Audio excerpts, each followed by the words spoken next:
20 Oktober Jokowi selesai, PDI Perjuangan tetap ada.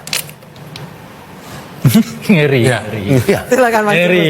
Bismillah, assalamualaikum guys. Jumpa lagi di channel Jurnal Terupdate. Terbukti dari beberapa jagoan yang didukung oleh Pak Jokowi saat ini, elektabilitas sudah terkejar dengan calon yang didukung oleh PDI Perjuangan. Nah, pertanda apakah ini? Apakah pertanda Pak Jokowi sudah ditinggalkan pendukungnya? Jadi tak perlu berlama-lama, langsung saja kita simak sama-sama video ini guys. Bismillah.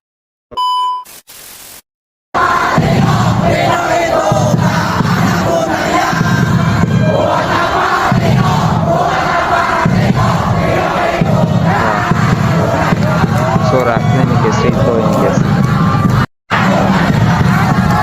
Oke guys, jadi ini ada postingan dari Panggil Aja Mas Steph.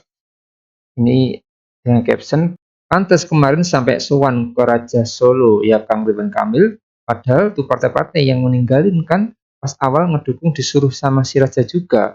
Berarti percuma sowan Kang, wong titah sang Raja aja udah diampasin sekarang sama tuh partai-partai.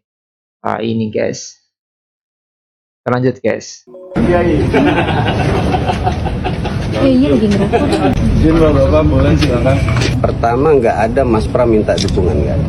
Ini kami yang Dukung berinisiatif guys ini guys. dan beliau mengucapkan terima kasih banyak mau membantu Ya. dan ngobrol santai aja karena kami sama-sama baru pertama ketemu ya ngobrol santai, ngobrol macam-macam, nggak ada ngobrol politik. Tapi dari pertemuan sekilas itu ya kita lebih bisa mengenal Pak Pram.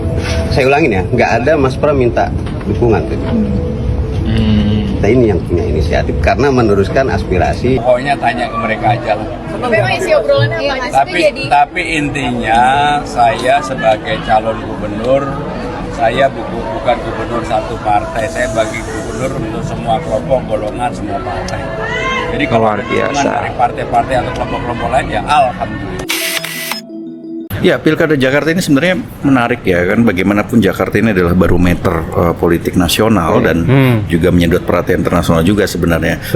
Tapi kalau kita melihat apa yang terjadi saat ini, yaitu dengan partai-partai meninggalkan Ridwan Kamil, ya ini memang sebenarnya ya menunjukkan pragmatisme partai dari awal ya. Mereka mendukung RK bukan karena satu ideologi, bukan karena program, bukan karena elektabilitas saja ya. Ini mungkin masuklah elektabilitas, tapi karena disuruh sama Jokowi. Waktu itu kan sudah kita muat ya soal cawe-cawe Jokowi dalam penentuan calon gubernur Jakarta. Maka ketika mereka mendukung RK, setelah itu ya mereka ya apalagi setelah Jokowi lengser, ya udah ngapain juga gue harus mengikuti keinginan mantan ya kan atau bekas presiden Indonesia Presiden yang satu itu gitu loh, presiden ke-7. Nah maka ya sekarang tentu saja kita melihat ya wajar kalau partai kemudian menjadi berbalik arah. Tempo tentu tidak mendukung salah satu calon ya, tapi kita melihat bahwa ya fenomena ini sudah jelas menunjukkan pragmatisme politik dari partai itu sendiri. Oke ya, cukup ya. Oke, bicara Pram bicara Pram. Bicara Pram, lu geli gak sih Pram?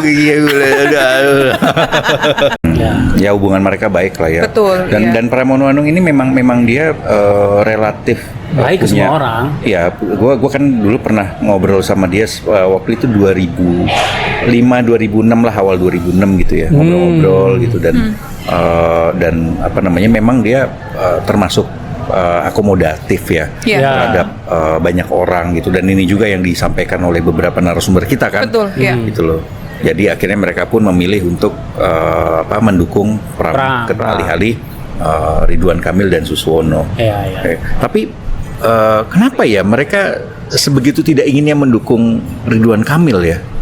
Misalnya PKB dan Nasdem ya, kenapa mereka tidak mau mendukung RK? Karena mereka punya sejarah yang tidak baik di Jawa Barat. Nah, gimana itu sejarah yang tidak Jadi baik? ketika PKB dan Nasdem ini adalah dua partai yang paling utama mendukung RK di Jawa Barat. Waktu Pilgub 2018. Begitu RK menang, ditinggalin sama RK. Jadi kepentingan PKB dan Nasdem di Jawa Barat itu tidak diakomodasi oleh RK. Nah, ini yang ke bawah ke Jakarta gitu loh. Nah, ini sejarah ini yang membuat gitu. PKB dan Nasdem ini tidak sepenuhnya mendukung RK di Jakarta. Mereka mendukung, ya, tapi mendukung di tempat aja gitu, jalan tepat gitu aja. Oke, itu partai-partai sudah, tapi ada dua partai utama juga nih yang waktu itu gencar kan mengupayakan agar Ridwan Kamil bisa menjadi calon gubernur Jakarta. Iya, Gerindra. Itu Gerindra dan Golkar. Nah, Golkar. gimana nih dua partai ini nih? Ya kalau Gerindra Pramwan ya, sampai sekarang memang Gerindra itu disibukkan dengan pelantikannya Prabowo gitu, dan sampai penyusunan kabinet, sehingga DKI ini bukan menjadi fokus utama. Belakangan. DKJ ini bukan menjadi fokus utama. Ibu kita udah pindah ya lah ya. belum ya. pindah, emangnya Prabowo mau pindah Nah ke itu sono. makanya otak gue itu masih DKI karena nggak jelas ini kapan pindahnya. Jakarta. Oke. Nah terus ya itu, ya jadi Gerindra ini memang sedang disibukkan dengan pelantikannya Prabowo dan penyusunan kabinet belakangan. Yang kan? banyak banget itu yang mereka dapat banyak ya? banget itu. Sangat banyak. Maka pilkada Jakarta itu belum menjadi epicentrum atau pusat perhatiannya Gerindra, dan sudah autopilot juga. Kenapa? Karena pertemuan kepentingan itu kan sudah selesai karena tidak mencalonkan Anies, itu kan sudah menjadi pertemuan kepentingan kan gitu. Sehingga siapapun yang menang, Pramono dan atau RK itu sama-sama menguntungkan bagi Gerindra gitu. Nggak penting lagi ya? Nggak penting lagi. Yang paling penting bagi Gerindra adalah memenangkan Dedi di Jawa Barat. Ya, karena memang ini kan bagian dari barternya ya. Betul. Iya. Barter dengan Jakarta. Ya, jadi siapapun yang menang di Jakarta itu memang tidak ada tidak memberikan dampak signifikan untuk Gerindra ya ataupun Prabowo, karena toh juga dua orang ini kan memang relatif bisa bekerja sama dengan pemerintah pusat. Jadi melihat kondisi saat ini, mungkin gantian Bu Mega yang mungkin tersenyum melihat elektabilitas calon pilkada yang diusung oleh PDIP. Dari beberapa cagup dan cawagup yang didukung oleh Pak Jokowi saat ini, elektabilitas sudah terkejar dengan calon yang didukung oleh PDI Perjuangan.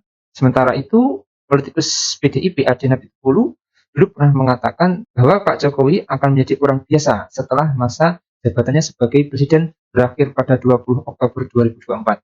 Adian menyebut Pak Jokowi akan kehilangan powernya dan para loyalisnya pun selesai berbarengan dengan berakhirnya masa jabatan Pak Jokowi. Karena tidak ada kesetiaan dalam dunia politik, namun semuanya berangkat dari kepentingan-kepentingan jangka pendek saja. Dan mungkin kini terbukti dari beberapa jagoan yang didukung oleh Pak Jokowi, saat ini elektabilitasnya sudah terkejar. Salah satunya adalah Ridwan Kamil. Sejumlah politikus anggota Kim Plus pun kini mendukung pasangan calon Pramono Anung Rano di Pilgub Jakarta 2024. Padahal mereka merupakan mantan calon anggota legislatif yang mendukung pemerintahan Prabowo Gibran pada Pilpres 2024 lalu. Dari Kim Plus, Sukri ini menilai Pramono Rano merupakan sosok pemimpin yang memanusiakan manusia. Dia meyakini Pramono Rano dapat menciptakan kondusivitas dalam pembangunan di Jakarta. Jadi mungkin itu guys yang bisa saya jelaskan untuk video kali ini. Bagaimana menurut kalian soal video ini? Tulis komentarnya di bawah ini ya guys. Saya izin pamit dulu. Assalamualaikum warahmatullahi wabarakatuh.